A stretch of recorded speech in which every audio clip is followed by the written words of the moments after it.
मेरे पीछे ये जो भवन दिखाई दे रहा है, यह आध्यात्मिक चित्र प्रदर्शनी है, जिसमें ब्रह्मा कुमारी द्वारा अध्यात्म संबंधित विभिन्न चित्रों का संग्रह किया गया है। तो आइए चलते हैं इस आध्यात्मिक चित्र गैलरी के अंदर। एक जीवन की यात्रा है, कैसे जीवन से हमने अपनी यात्राएं प्रारंभ की और आज हम कैसे जीवन में जी रहे हैं, इसका वर्णन इस आध्यात्मिक आर्ट गैलरी में किया गया है। मनुष्य के उत्थान और पतन की कहानी को दर्शाया है। इन चित्रों के माध्यम से बताने के पहले हम आपको एक बात क्लियर कर दें कि इस आध्यात्मिक आर्ट गैलरी के अंदर हम आपको जो भी बताने जा रहे हैं वो निराकार शिव परमात्मा ने ब्रह्मा बाबा के माध्यम से बताया, वही हम आपको यहाँ बताएंगे। इस आर्ट गैलरी के अंदर किसी धर्मशास्त्र की या किसी धर्मात्मा की कोई मत नहीं है, ये परमात्मा शिव ने बताया जो हम आपको बताने जा रहे हैं। इस चित्र में इस बात का वर्णन किया गया है कि यह धरती पहले सतयुग की दुनिया के नाम से जानी गई और हम सब आत्माएं दिव्य गुणों से संपन्न थे, देवी देवताओं के रूप में रहते थे। तो देवताएं पावन थे तो प्रकृति भी बड़ी सतो प्रधान थी, पेड़ पौधे भी हरे भरे थे, नदियाँ भी स्वच्छ और साफ हुआ करती थी। देवताओं में प्यार था तो पशु पक्षियों के अंदर भी बड़ा प्यार था, सोने के महल हुआ करते थे। ऐसी दुनिया थी जहाँ आनंद ही आनंद था, खुशियाँ ही खुशियाँ थी, जिसको स्वर्ग, हेवन, पैराडाइज, जन्नत के नाम से जाना गया। ऐसी पावन दुनिया से हमने अपने जीवन की यात्राओं को प्रारंभ किया, लेकिन धीरे धीरे समय का परिवर्तन होता चला गया और आज हम ऐसी दुनिया में पहुंच गए हैं जिसको कलयुग की दुनिया का नाम दिया है। और यहाँ आप देखेंगे कि विकास के नाम पर पेड़ों को काटा जा रहा है, खेतों की जगह बड़ी बड़ी फैक्ट्रियाँ बन गई है और इससे निकलने वाले धुएं से पूरी प्रकृति प्रदूषित है। आज हर व्यक्ति दुख शांति की तरफ जा रहा है। मानव तो दुखी है ही, लेकिन पशु पक्षी भी उदास उदास नजर आते हैं क्योंकि पेड़ों को काट काट कर इनके घरों को बर्बाद किया जा रहा है। आज का मानव भी सोचता है कि मैंने भौतिक रीति से बहुत उन्नति की है, लेकिन आध्यात्मिक रीति से मानव नीचे गिरता है। इस चित्र में दिखाया करती थी बसेरा भारत देश था मेरा। हमारा भारत बहुत संपन्न था, धन दौलत से भी संपन्न थे और हर प्रकार से संपन्न थे, चरित्रवान थे। यहाँ के लोग बहुत दिव्य गुणों से संपन्न देवी देवता थे। भारत को फूलों का बगीचा कहा जाता था, एक दूसरे के प्रति सम्मान था, यहाँ तक कि पशु पक्षियों से भी बड़ा प्यार था। लेकिन आज सब कुछ उल्टा हो गया, अश्लीलता, लड़ाई झगड़ा, मारकाट, पूरी दुनिया उल्टी बन गई है। तो हमारे जीवन में दिव्यता कैसे आए, इसके लिए हमें राजयोग की आवश्यकता पड़ती है। सबसे पहले हम स्वयं को जाने, फिर परमात्मा को जाने। इस संसार में हम किसी से भी मिलते हैं कि आप कौन है, हम सबसे पहले शरीर का परिचय देते हैं। मेरा नाम यह है, मैं वहाँ का रहने वाला हूँ, मैं सर्विसमैन हूँ, मैं बिजनेसमैन हूँ, जो भी है। लेकिन इस शरीर को संचालन करने वाली एक पावर है जिसको हम आध्यात्मिक भाषा में आत्मा कहते हैं। आत्मा एक लाइट है, एक ज्योति है, एक प्रकाश है जो विकृति के बीच में रहती है। आज कोई भी व्यक्ति मंदिर में जाता है तो तिलक कहाँ लगाते हैं? यही लगाते हैं, आत्मिक स्मृति में लगाते हैं। आत्मा चैतन्य है, शरीर नाशवान है। आत्माएं देखती है, आत्मा सुनती है, आत्मा बोलती है, आत्माएं हाथों से कर्म करती है। आत्मा कर्म करती है, इसलिए आत्मा पे नाम पड़ता है। पाप आत्मा, पुण्य आत्मा, धर्म आत्मा, मान आत्मा, देव आत्मा। कोई संसार में नहीं कहता पाप शरीर पुण्य शरीर। शरीर एक साधन है जिसके द्वारा आत्मा कर्म कर रही है। जो इस बात को महसूस करेंगे कि मैं आत्मा हूँ, तो आत्माओं का पिता है जिसको हम परम पिता परमात्मा शिव कहते हैं। शिव माने कल्याणकारी, रूप में बिंदु है लेकिन गुणों का सिंधु है। परमात्मा ज्ञान का सागर है, सुख का सागर है, आनंद का सागर है। जब हम आत्मा समझकर उस परमात्मा को याद करेंगे तो परमात्मा से हमें बहुत सारी शक्तियाँ प्राप्त होंगी। जब हमारी आत्मा सतो प्रधान बन जाएंगी तो दुनिया भी सतो प्रधान बन जाएगी, जिसको हम स्वर्ग कहेंगे। अब सतयुग की दुनिया कैसी थी हम आपको आगे वर्णन करेंगे। श्री राधा और श्री कृष्ण सतयुग के राजकुमार और राजकुमारी, ये सब रासलीला करते दिखाया कि सतयुग की दुनिया आनंद की दुनिया थी, देवी देवताओं की दुनिया थी, खुशियाँ खुशियाँ थी।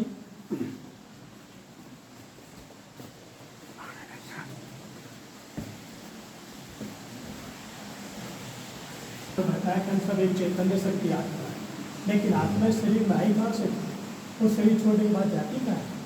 तो इस चित्र में इसी बात का वर्णन किया गया है कि हम सभी आत्माओं का जो घर है, जो लाल कलर का ब्रेक है, जिसको ब्रह्मलोक, पारलोक, निर्माण धाम, मुक्ति धाम, परम धाम कहते हैं, वह आत्मा और परमात्मा रहते हैं। आत्मा भी निराकार ज्योति है, परमात्मा भी निराकार ज्योति है। आत्मा जन्म मरण में आती है, परमात्मा जन्म मरण से रही है। हम आत्मा उस ब्रह्म तत्व के स्टार के रूप में एक ज्योति के रूप में धरती पर आए। जब धरती पर आए तो धरती सतो प्रधान थी और हम सब आत्माएं भी सतो प्रधान थे। कि यहाँ आकर हमने देवी देवताओं के रूप में जन्म लिए और देवताओं की सभ्यताएं दिखाई गई है जो कला के माध्यम से थी। चित्रकला, संगीत कला, नृत्य कला और खेल खेल में वहाँ की सभ्यताओं के बारे में बच्चों को सब कुछ सिखाया जाता था कला के द्वारा। तो बचपन कलाओं के माध्यम से व्यतीत हुआ और युवावस्था होने के बाद उनके अंदर स्वयंवर प्रथा थी। तो यह दिखाया है कि सतयुग की दुनिया में देवताओं की स्वयंवर था, लेकिन देवी देवताओं के अंदर विकार नहीं था, काम, क्रोध, लोभ और अहंकार नहीं था। देवताएं बड़े पवित्र थे और पावन हुआ करते थे। तो देवताएं भी पवित्र और प्रकृति भी सतो पदार्थ जिसको स्वर्ग कहा जाता था। तो सतयुग की दुनिया का वर्णन कर रहे हैं। यह दिखाया है कि सतयुग की दुनिया में सभी दिव्य गुणों से संपन्न थे और एक मैन के अंदर से आते हुए दिखाया गया। देवताओं के जो एक नेचुरल डिसिप्लिन था, उनका चलना, उठना, बैठना, देखना, बोलना, सबके अंदर अनुशासन था और किसी बच्चे को अनुशासन की शिक्षा देने की जरूरत नहीं थी। ये दिखाया है कि देवी देवताओं का खान पान बड़ा शुद्ध और सात्विक था, जिसकी यादगार में आज भी लोग मंदिरों में जाते हैं, भोग लगाते हैं, प्रसाद चढ़ाते हैं, सात्विक लगाते हैं, क्योंकि देवी देवताओं का खान पान बड़ा शुद्ध और सात्विक हुआ करता था। उनके यातायात के साधन बड़े सुंदर थे, जिसको पुष्पक विमान, हंस विमान, इस प्रकार के विमानों के नाम से जाने जाते थे। उस विमान की विशेषता ये थी, उनको पेट्रोल की आवश्यकता नहीं थी, वो एटॉमिक पावर या सौर ऊर्जा से संचालित हुआ करते थे। वो एक्सीडेंट प्रूफ थे, वहाँ किसी प्रकार का कोई एक्सीडेंट नहीं था। एक 8 साल का बच्चा भी वायुयान चला सकता था। यह दिखाया है कि मीठे पानी की नदियों के किनारे सोने के महल बनाए जाते थे और सतयुग के राजा थे श्री लक्ष्मी, श्री नारायण। और राजा और प्रजाओं के बीच इतनी समानताएं थी जिससे पिताओं के बीच में समानता, कोई भेदभाव नहीं था। पूरा विश्व एक परिवार के रूप में रहता था। एक धर्म, एक भाषा, एक कुल और एक ही मत था। तो धर्म का नाम था आदि सनातन देवी देवता धर्म, क्योंकि सभी देवी देवताओं के रूप में धरती पर रहते थे और यहाँ से हमने अपने जीवन की यात्राओं को प्रारंभ किया। तो सतयुग की सभ्यताओं के बारे में हमने आपको बताया कि सतयुग की दुनिया आनंद की दुनिया थी, देवी देवताओं की दुनिया थी और यहाँ से हमारा जीवन प्रारंभ हुआ। अब हमारे जीवन में कैसे गिरावट आई हम आपको आगे दिखाएंगे। ये डाउनफॉल दिखाया कि कैसे हम धीरे धीरे नीचे की तरफ जा रहे हैं।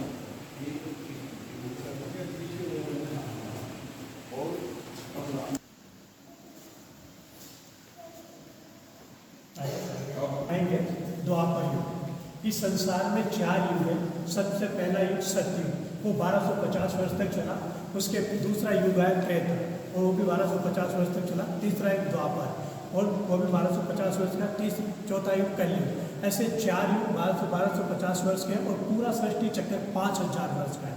तो मैंने आपको सतयुग दिखाया कि सतयुग की दुनिया आनंद की दुनिया थी, देवी देवताओं की दुनिया थी, श्री लक्ष्मी और श्री नारायण का राज्य था। उसके बाद युग चेंज हुआ, उसका नाम पड़ा त्रेता। त्रेता के राजा थे श्री राम और श्री सीता। कहते राम के राज्य में कोई ताला नहीं लगाता था। राम राजा, राम प्रजा, राम सागर सभी सुखी और संपन्न थे। तो सतयुग और त्रेता 2 युगों तक हमारा जीवन बड़ा आनंद में था। हम सब दिव्य गुणों से संपन्न थे, देवी देवता थे और दिव्य गुणों से संपन्न देवी देवता थे। और मेन चीज ये थी कि हम सब आत्मिक स्मृति में रहते थे, स्वयं को आत्मा समझते थे, सभी को आत्मिक भाव से देखा करते थे।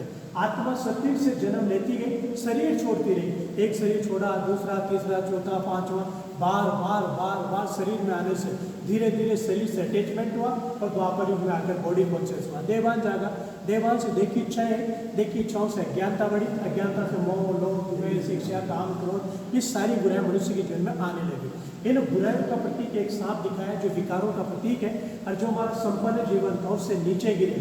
यह आदम और हव्वा को भी एक लाचार अवस्था में दिखाया गया। यह दिखाया गया जब तक हमारे अंदर दिव्य गुण थे तो हम सब देवी देवता थे।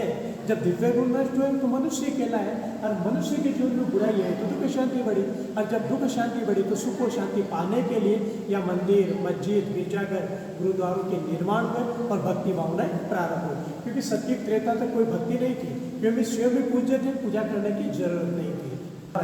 कि सतयुग त्रेता तक हम दिव्य गुणों से संपन्न थे, देवी देवता थे। सतयुग के राजा श्री लक्ष्मी, श्री नारायण, त्रेता के राजा श्री राम, श्री सीता और द्वापर युग के राजा हुए राजा विक्रमादित्य। आप सभी ने नाम तो सुना होगा। राजा विक्रमादित्य को राजा होने के नाते उनको एक दिव्य साक्षात्कार हुआ और जैसे उन्होंने साक्षात्कार में देखा ऐसे एक हीरो का शिवलिंग बनाया और पूजा अर्चना प्रारंभ की और एक मंदिर का निर्माण किया जो विश्व का पहला मंदिर था, जिसको सोमनाथ के मंदिर के नाम से जाना गया। तो यहाँ से भक्ति भावना प्रारंभ हुई। इतिहास मिलता है कि मोहम्मद गजनवी ने 17 बार इस मंदिर को लूटा। तो यहाँ से भक्ति भावना, राजा के अंदर भक्ति भावना जागी और धीरे धीरे प्रजा के अंदर भी चली गई। तो लोग पूजा अर्चना करने लगे, लेकिन जीवन में जो बुराइयाँ प्रवेश कर गई थी उनको नहीं छोड़ा। आज भी आप देखिए, लोग मंदिरों में जाते हैं, हाथ जोड़ के खड़े रहते, बाहर निकलने के बाद वैसी की वैसी स्थिति। जीवन में परिवर्तन क्यों नहीं आया? क्योंकि बाहर की चीज़ों का हवन किया, नारियल चढ़ाया, फूल चढ़ाया, अगरबत्ती लगाई, लेकिन अंदर की बुराई को नहीं छोड़ा। और जब तक बुराई गई नहीं तो परिवर्तन आएगा कैसे? तो इस परिवर्तन को लाने के लिए और मनुष्य आत्माओं को अच्छी राह दिखाने के लिए समय समय पर कुछ धर्मपिताएं, कुछ मैसेंजर, कुछ पैगंबर इस धरती पर आए। जैसे हजरत मूसा है, और हजरत मूसा लाकर 10 नियम दिए, 5 नियम सूर्य प्रति, 5 नियम मनुष्य आत्माओं के प्रति। द्वापर युग के राजा थे, राजा विक्रमादित्य, उन्होंने सोमनाथ का मंदिर बनाया और धीरे धीरे गिरावट की तरफ चले गए। फिर धीरे धीरे धर्म पिता है, हजरत मूसा है, और हजरत मूसा ने आकर 10 नियम दिए, 5 नियम सूर्य प्रति, 5 नियम मनुष्य आत्मा पर। इन नियमों का फॉलो करेंगे तो आपके जीवन में सुख और शांति आएगी। जिन लोगों ने फॉलो कर वो यहूदी बन गए। जब महात्मा बुद्ध है और महात्मा बुद्ध ने आकर कर्म की शिक्षा दी, बुरे कर्म करने से दुख मिलता है, अच्छे कर्म करने से सुख मिलता है। कर्मों को श्रेष्ठ बनाएंगे तो आपका जीवन श्रेष्ठ बन जाएगा। जिन्होंने फॉलो किया वो बुद्धिस्ट बन गए। ऐसे ही जीसस क्राइस्ट है, जीसस क्राइस्ट ने आकर प्यार की शिक्षा दी। हम सभी आत्माओं का पिता परमात्मा है, उससे लव कीजिए, उससे प्यार कीजिए। परमात्मा को प्यार करेंगे तो दुनिया पैराडाइज बन जाएगी। इब्राहिम साहब आए, उन्होंने समर्पण की शिक्षा दी। इस सारी संपत्ति का मालिक खुदा है, वो एक है और नेक है, उसकी बंदगी करें तो दुनिया जन्नत बन जाएगी। तो इन सारे धर्मात्मा, मैसेंजर, पैगंबरों के मैसेज तो सुने, लेकिन जीवन में परिवर्तन न लाए और तेजी से नीचे गिरते गए। द्वापर के बाद कलयुग बना।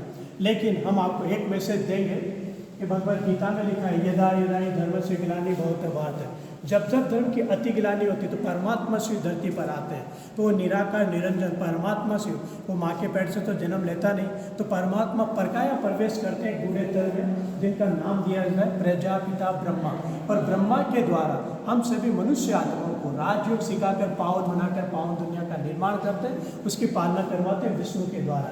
जब दुनिया तमो प्रधान बन जाती है तो शंकर के द्वारा दुनिया का परिवर्तन करवाते हैं। ये 3 देवताओं की रचना रचते हैं परमात्मा शिव।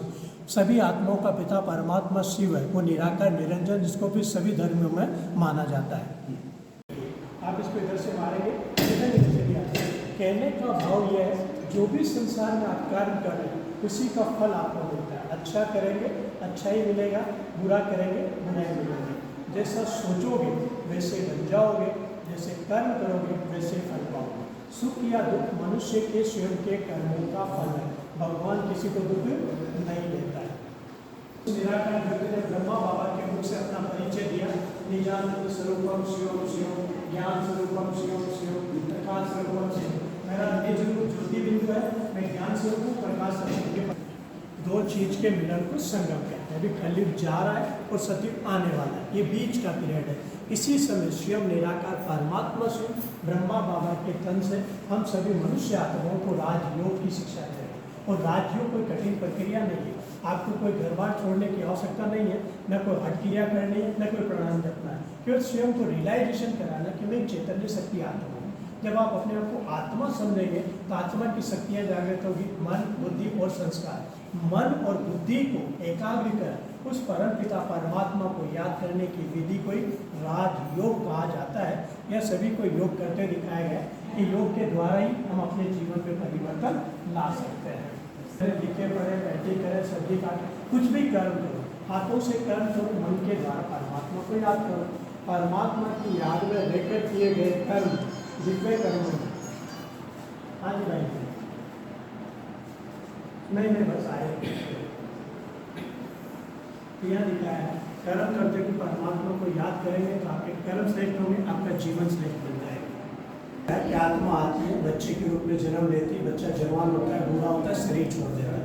तो लिखा है शरीर नाशवान है, आत्मा अजर अमर अविनाशी है। आत्माएं नष्ट नहीं होती, शरीर नष्ट होता है।